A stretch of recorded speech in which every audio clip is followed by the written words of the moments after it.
Yamaha is always honing their craft, improving, making adjustments and tweaks to stay ahead of the competition, and the current R1 is no exception. But how did we get here?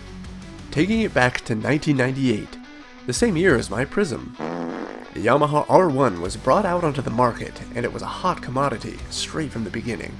This fiery beast was untamed, but people loved its wild spirit. This two-wheeled machine ate up and spit out the competition. Yamaha sent all the others back to the drawing board with their new R1. Over 25 years later, the current R1 still has the same winning spirit and ferocity as the original. This bike is both brutally quick and fast, with a 0 to 60 mile an hour time of 2.9 seconds, running the quarter in 10 seconds flat at 147 miles per hour. This monster has a limited top speed of 186 miles per hour, though if that limiter was removed, this bike will do over 200 miles an hour. This is the most powerful YZF-R1 to date.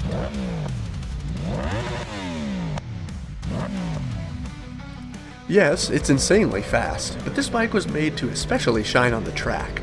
This is arguably the closest thing to a MotoGP bike on the road, along with the Ducati Panigale V4 and Aprilia RS V4. While fast and powerful, it should be noted that with this engine's short-stroke design, it is a bit lethargic below 7,000 RPM compared to its rivals.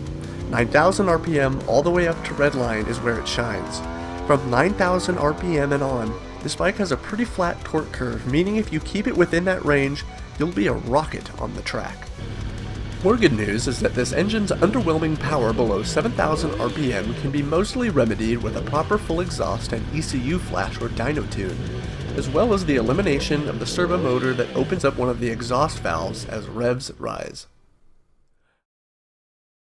I made a rating scale for the R1, so if you're looking at possibly owning one, you can take this data and make a proper judgment if this bike fits your needs and desires.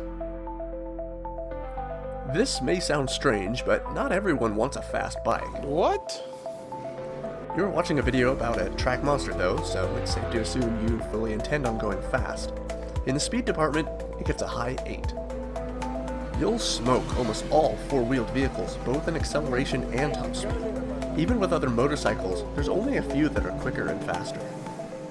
Handling is heavily dependent on the rider's skill, but the R1 was made closely tied to MotoGP, so it has loads of potential. Given a skilled rider, this Yamaha gets an almost perfect 9. The only reason it falls short of a 10